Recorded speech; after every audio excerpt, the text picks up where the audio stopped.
The dwarves of both clans had been waiting with bated breath for the expedition's return and report. As soon as Meve announced the results, the Dahlbergs rolled barrels of beer out into the square and began to celebrate. Naturally, the Hoogs were disappointed, yet they accepted Meve's results as final. At last, they had come to trust her. As Meve neared Langbridge, she ordered her bugler to announce her arrival, then retired to her tent to freshen up. Gascon was already inside, awaiting her. I do not seem to recall summoning you. In that case, I must tell you to fret not. Nothing wrong with your memory. I've come with no agenda. Spontaneously, call it, to chat. Then I propose you leave. Just as spontaneously, call it. I must don fresh clothes. I'm to see the Elder soon, and I'd prefer to not smell of horse sweat. Doubt it'd make much difference to him. And be assured, I know what I speak of. When last we met, I found myself standing downwind of him. A pungent experience. Well, you were saved the experience of his breath. So pungent I thought I might faint. Well, to revive you, pinch you awake, I'm sure would be quite a pleasure. Gascon, I beg your pardon. Ugh, I shall have nightmares now. Not tonight. For I fear you might not sleep at all. You see, there's something you ought to know. And decidedly before you meet with Bruver. The sites we cleared of beasts. I ferreted a bit. Noted something peculiar. Any notion what it was? None. The monumental dwarven architecture, perhaps? Bones, my dear Meve. Dwarven bones. Now, guess what I found on them? Wait, don't dare give me any hints. Bite marks. Of course. After all, they'd been gnawed clean of all flesh by monsters. Incidentally making it quite easy to spot other markings. Ones made by axes and swords. To be certain, I showed the bones to our medics, and they confirmed my conclusion. Meaning what? That the entire clan, the Fuchses, did not perish due to an invasion of beasts from the depths. The monsters merely ate the bodies and occupied empty homes. Now, I shared my discovery with Gabor, and guess what he did? He panicked. He started to squirm, babble nonsense. I wager my right arm, he's hiding something. Blast. Overly eager to aid us from the start he was. I might have sent something. I shall have him summoned at once. And I thank you, Gascon. I won't forget this. Minutes later, Gabor stood before the Queen. At first, he tried to mislead her with evasive answers, but as her pointed questions demolished one clumsy excuse after another, he had to give in. Oi. As King Desmond said after a hefty squirt in his hose, we can't sweep this under the rug. If you think I welcome jests in this moment, you err. My fingers itch to summon the hangman. Right. So... 'tis true. I misled you. On our clan elder's orders, supposed to make sure you destroyed Burr's Rump and Davor's Abyss thoroughly enough to leave nae a trace. What? Why? What did they wish to hide? They was home to the Fuchses, our mortal enemies. They'd been a-boiling our heinies for ages, thumbing their noses, taking what they want when they want. And the Elder-in-Chief didn't gie a ploughing whit. So to stop them, our clan, we did the unpardonable. The Ziggurin elders saw their chance and they... Gods. So you were responsible for the deaths of all those dwarves? Me? I didn't raise a finger. Tried to stop them, in fact. No witnesses survived, meaning you must have murdered the entire clan. How? Queen, you sure you... I am. And you should be sure to answer in full, omitting no detail. A few years back, we got pummeled by a horrendous winter. Stone-breaking frosts, whiteout storms, avalanches. Made travelling a painful form of suicide. Hunger drove beasts out of their dens. Pass was covered in the filth. Got to where they paced right outside the walls. Fuchses fought a hard, bloody fight to keep the critters out of Davor's Abyss. Lost near every axe-wielding dwarf they had. Only survivors had to winter at Burr's Rump. Our elders felt such an opportunity wouldn't knock again.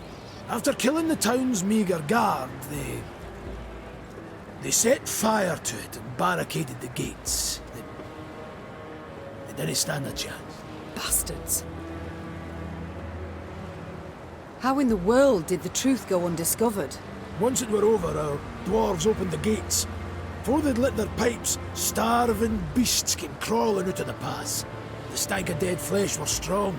Zigrins who came back from that never were the same. If you'd only gandered their gaze when they had us all take a vow of silence. And then...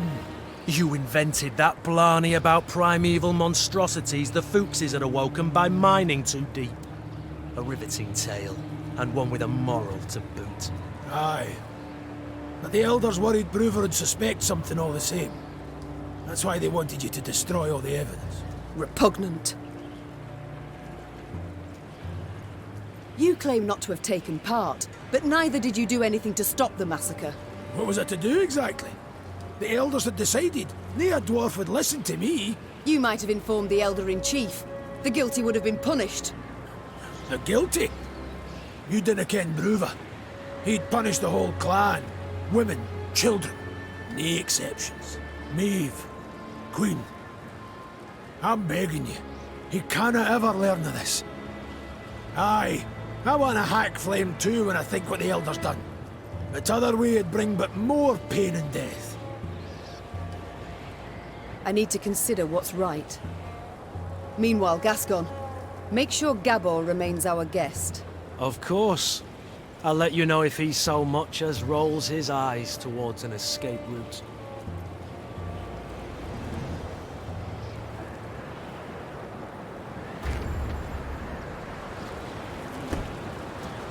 Bruver stood by the bridge like a statue, arms crossed, eyes squinting. Meve sighed inside. She stood little chance of having a pleasant chat. Elder-in-Chief, sir. No Sharon and Grayson here, lass. Plowed humans. Always out to fix things, always end up cocking them up. You think you're due glory, do you? Monster Slayer Meve? Patroness of dwarves? Blast it. What do you think? Why didn't I exterminate those beasts myself, eh? Go on, tell me. For you... For I didn't want to. For something didn't fit, damn it. So I resolved to not destroy their nests and evidence till I learned the truth of who done it. postponed it all those years expressly. Though your subjects were dying. I dinna need no lectures from the likes of you. Justice must be served. That's worth any price. And I was close. Had leads. And now it's all gone to hell. You flooded Devor's abyss. You brought Burrow's rump down on itself. And I'll never ken who killed the Fuchses. Understand? Never!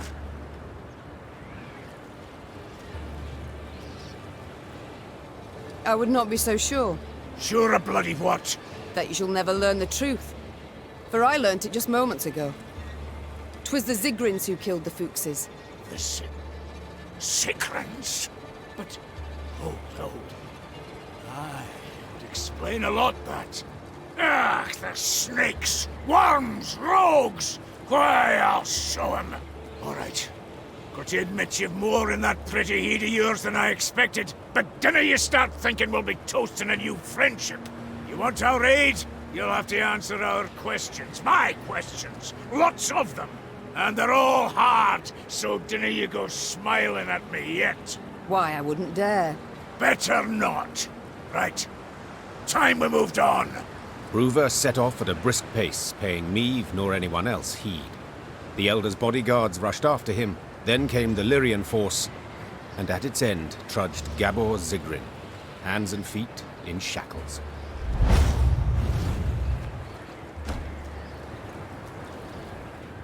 Dwarves demonstrate innovative thinking in many domains: metallurgy, engineering, architecture. Yet there is one in which they could not be bothered: naming. For this reason, the bridge that linked the Mahakam Pass with Mount Carbon was simply named Langbridge. Meve learned it was a thoroughly fitting name. Having stopped for a breath halfway across the road suspended over a deep chasm, the Queen could see neither end of the bridge, both concealed by thick clouds. Amazing. Whispered the Queen. I feel as though we traversed the very sky.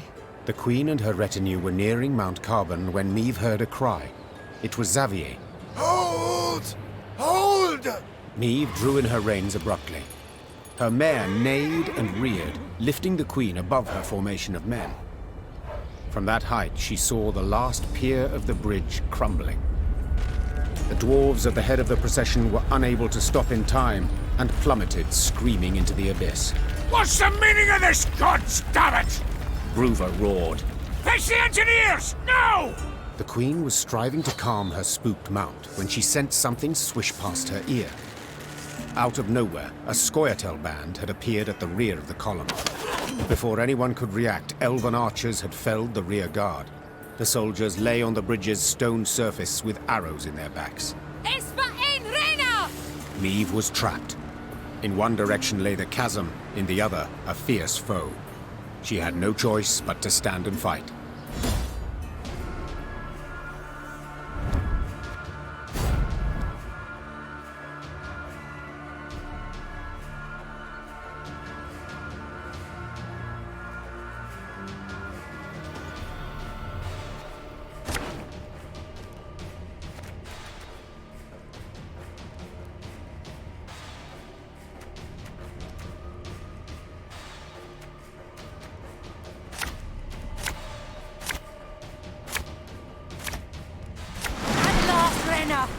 You are mine!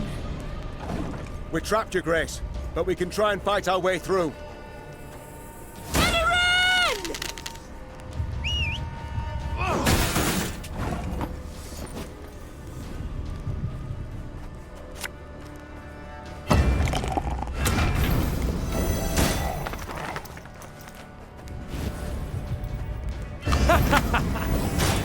Wait, you're serious? From half a league away.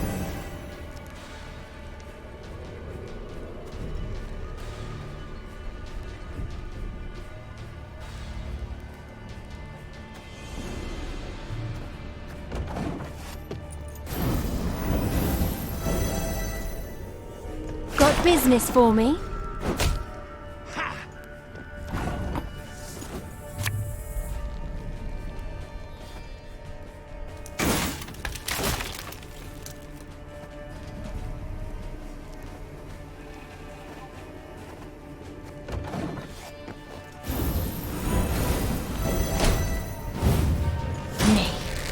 One thing he missed.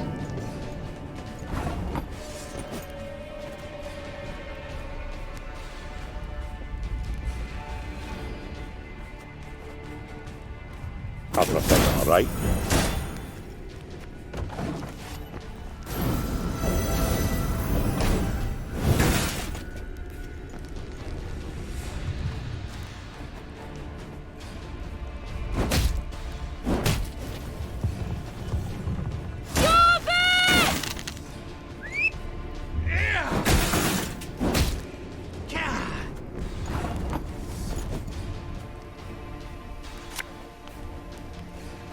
Bigger they are, easier they are to target.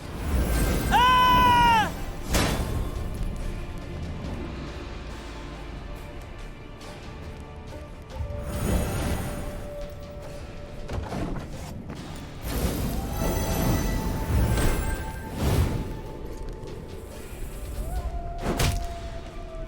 Special price, just for you, love.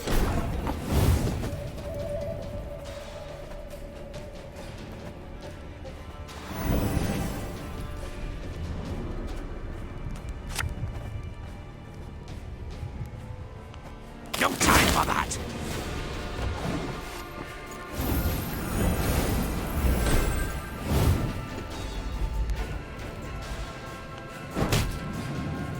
Swords I smile at, weapons laugh to scorn.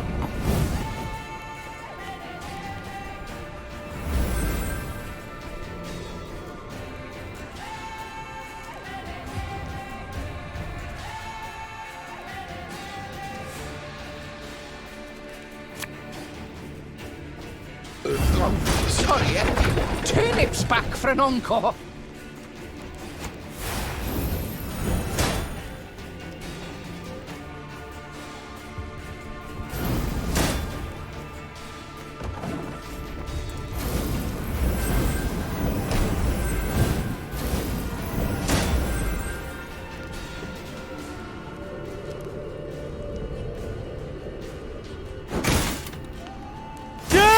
to humans!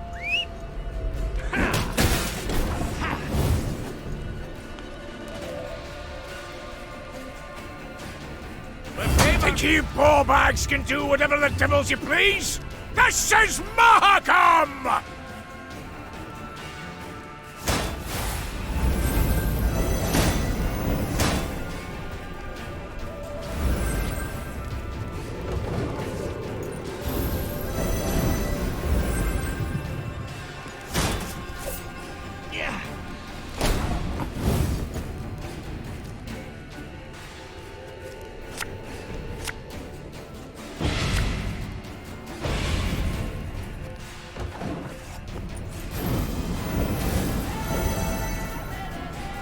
Now we will see who is weak.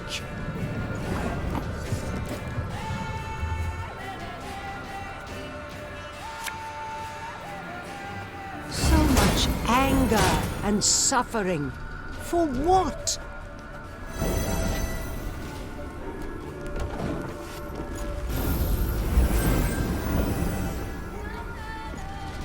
Ryan!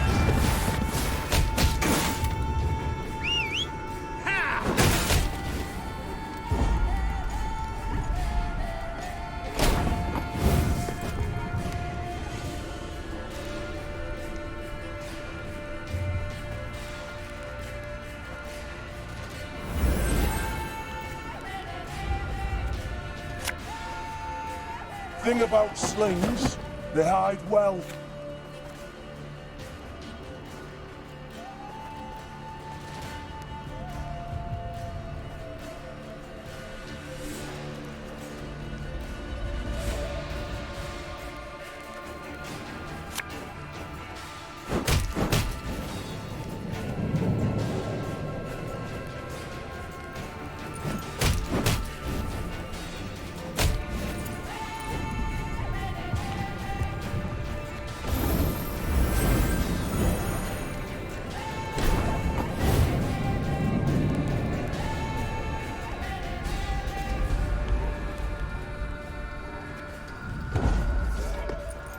No!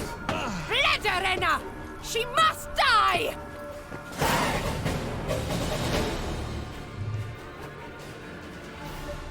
Their strength combined, the Lyrians and dwarves managed to defeat the Scoia'tael. The guerrillas had weakened the last span of the bridge, turning the crossing into a deadly trap. Had Xavier, who noticed the weakened structure at the last instant, not called out, all would have fallen into the chasm.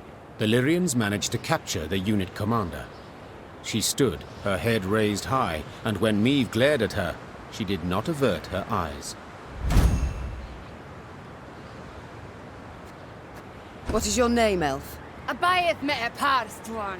She said, Thank you, Reynard. I know well what she said. Kiss my arse, is that truly the best you can muster? I'd rather show you exactly what I can muster. Tell them to unbind me. You got your opportunity. On the battlefield. Will you not tell me what they call you? Fine. It's all the same to me. I'm more interested to know how you came to be here. Who sent you? No one. It was my decision to kill you, and thus avenge Eldain. You've elven blood on your hands. The blood of the elves of the Moulderwood.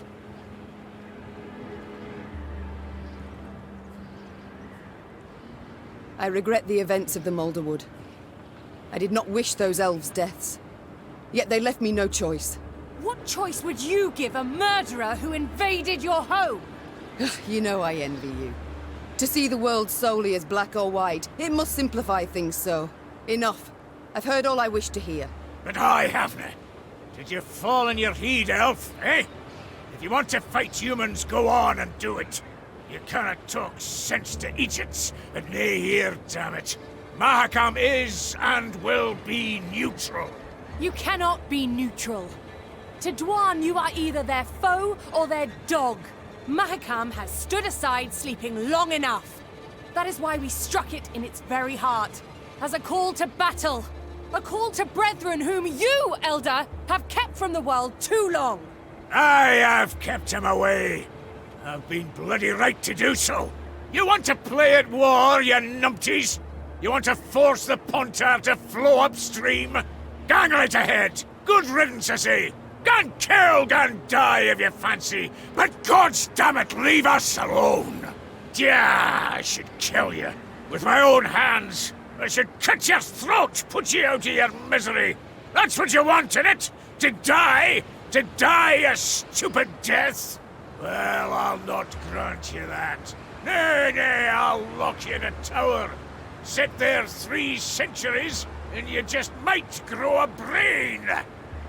Bruva Hoog gazed after the shackled elf as she was led away. Meve expected him to continue fuming, cursing her.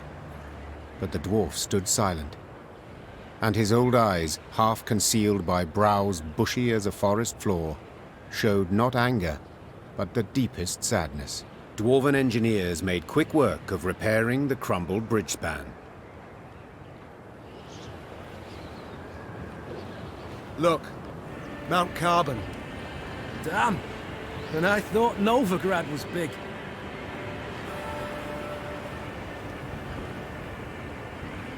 The Lyrians stepped inside Mount Carbon's bowels. Meve rode while looking upwards, admiring the intricately carved ceiling, gilded walls, monumental bas-reliefs carved from basalt. Yet this was no time to admire the sights. Bruva Hoog had summoned her to speak. I thank you for your invitation, Elder. My invitation? Choice term, lass. You wangled your way in here. Long I've lived, but ne'er have I seen a wench so stubborn. With all due respect, do you not feel like a pot conversing with a kettle? Ha! True enough. Changes of mind didn't come easy to me. But they do come at times. Human wars concern me not at all. For so many they are, who could count them? Near a year goes by without one wanking king invading another's realm. A dog with scabies is less restless. That's why, this morning, I aimed to send you off with nothing. Mattered not what the clans were saying. Rivia, Schmivia, who gives a sheep's fart? But that was this morn, before that daft wench and her pups attacked. Nilfgaard supports the Scoia'tael, it's common knowledge. Nilfgaard uses them. Well, I'm nae worse, and I choose to use Queen Meve. So what use would you make of me, if I might ask? You've a plan? Aye, the kind dwarves like best. Simple, but sneaky. Like to give Nilfgaard a warning, you ken. If you're going to rile my dwarves, throw 'em into the Scoia'tael ranks, you'll regret it, aye? But I'd like to issue the warning without declaring war. All clear to you so far? So, when you march out of Mahakam, you'll find a company of our foot dwarves waiting out with the gate. Officially, volunteers enlisting with you against my will. And you're to put them at the fore next time you face Nilfgaard. Want the Blackclads to break their teeth on our bucklers, get a taste of our axe blades. After that, dare say they'll think twice before they send more Scoia'tael into these hells. I do not... Thank you, Elder. You restore my hope that I shall have my home back in the end. Faith can move mountains, aye, but it can't do much about borders. I've watched you close, and must admit you're a plucky lass. That enough for Nilfgaard? Can I be sure? We will see. We shall know soon.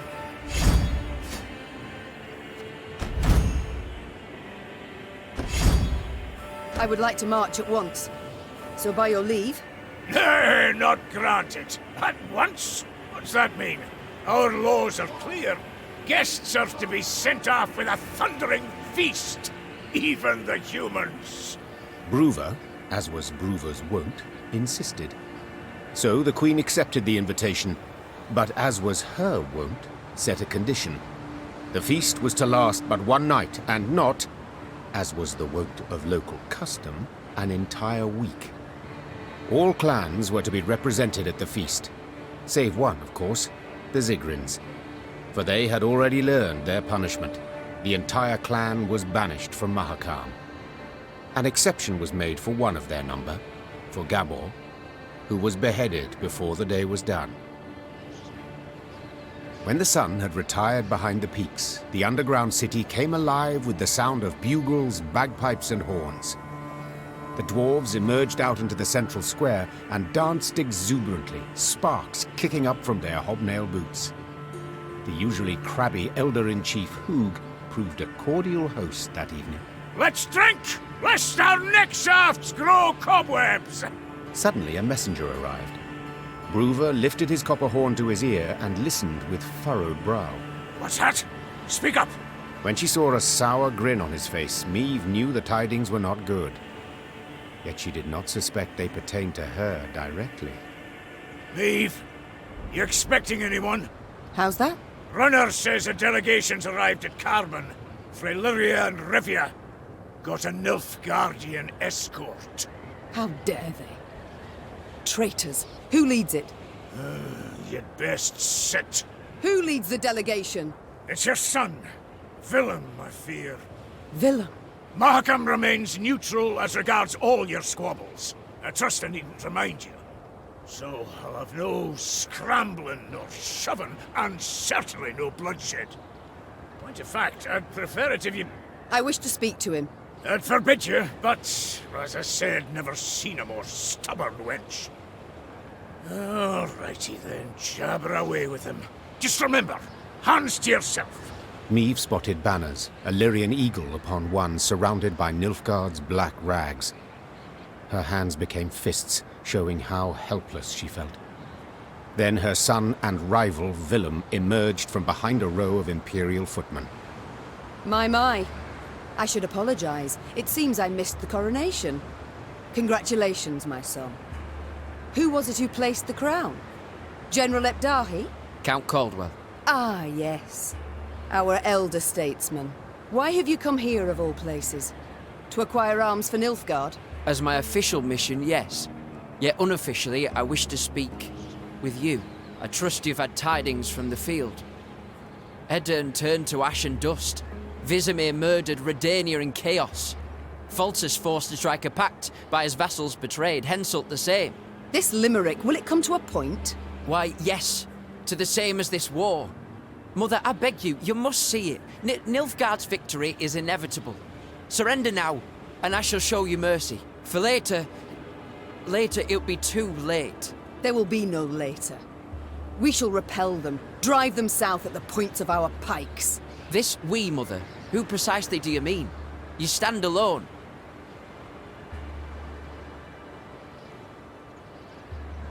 An impression many might have indeed. Yet I've allies. Those long loyal, and those new. Where, Mother? In Zerrikania? For here, in the north, why, there are none. The fight is done. Your friends from Nilfgaard will learn that is simply not true. When their ignorance bites them in the arse. So you aim to persist? Whatever for? For our freedom. For independence. Curious. I could have sworn it was for your ambition. To soothe your wounded pride. When I was crowned, a fact you deride, though that makes it no less true, I swore the good of my subjects would guide me. And a war we are doomed to lose cannot in any way benefit them. And slavery can. You know well the Blackclads put peasants in chains, like cattle. Reprehensible, I agree, but... And resettlement? Forced labor? Cruel laws that make death the punishment for the slightest offenses? Are those benefits? Well, answer me! I see I will not sway you, Mother. A shame, though I take comfort in the fact I tried. And now, adieu. Oh no, I, not you, will decide when this conversation is over. Oh, have we anything else to discuss? Are you perhaps aware that the Nilfgaardians tried to kill me? What? No, I heard only about an avalanche. Which tumbled down through no small effort of an Imperial envoy. Never would I have agreed to such a heinous act. I believe you. I'm heartened that, despite all we... I believe you because I believe the Nilfgaardians wouldn't ever have asked your opinion. Think on it, son. Are you their ally or their tool? Can you ever be sure? I am the King of Lyria and Rivia. To serve my subjects' best interests, I am prepared to make even the most painful concessions. Might I leave now? Or is there more? Naturally. How did you know you would find me here? I I received Nilfgaardian reports to the effect that you've been seen in the pass. Oh, roses are red and so are your cheeks, my son. As ever when you're caught in a lie. Lyria is 2 weeks' travel hence. Had you received word only once I was here, we'd have been long gone from Mahakam by the time you assembled a force and completed the march. No. You were forewarned of our intended route. It means I've a traitor in my ranks. Another one. Get out of my sight, villain. And pray we only ever face one another on neutral ground. Meve struggled inside not to turn and gaze once more at her son. He'd changed since they'd last faced each other, grown manlier, and he wore the crown well. The Queen returned to the banquet hall. Her advisors shot her questioning glances, curious what she had discussed with Bruver. But Meve decided to keep the details to herself. One of them wore a Nilfgaardian lead around his neck. Until she knew who, she would have to remain vigilant. Feasting's done, Reynard. We must consider our next move. I've thought on it, Your Grace. We've strength enough to hit the foe, but still not the numbers to face him in open battle. So what do you propose? This war we cannot win alone, nor even with the dwarves at our side. But if we secure a victory, small yet symbolic, we shall show the other realms of the north all is not yet lost. Thus, I propose we attack behind the front lines, somewhere well clear of any major Imperial force. Where would you suggest? I'm considering Angren. To begin with, a thickly wooded marshy land, always helpful in clandestine operations. Secondly, the land's strategically important, as it's the chief source of building material for Nilfgaard's fleets. All too little, I fear. Since we require a victory that would be symbolic, we must strike where it shall hurt, and Angren... Just recently welcomed a new regent, in the person of Count Coldwell, my third argument. Naturally, if Your Majesty wishes, I'm prepared to present alternatives to this. No need. We march at dawn. Meve had toiled, cajoled, persuaded, and gained the dwarves' support. She left Mahakam strengthened, markedly. Even so, the Queen was in a foul mood. For it was clear a traitor, a viper, nested among the Lyrians. Someone who had conveyed the Queen's plans to her foe. From this moment on, Meve would need to weigh every word she uttered, even in the presence of her closest associates. Your Grace, we must plot our course forward. Shall we take the western passage into Angren, or... Not now. When then? Dawn approaches, yet we know nothing of where... I will not repeat myself. The Queen knew she would learn the traitor's identity in the end. If need be, she would tear the name from the throat of another turncoat, Count Caldwell. Meve drooled at the prospect of seeing Caldwell in chains, then passing him to the hangman. Saddle the horses. I shall take the fore. The time for diplomacy, for preparations and negotiations had gone. Meve was to attack her foe at last, and she could not wait to do so.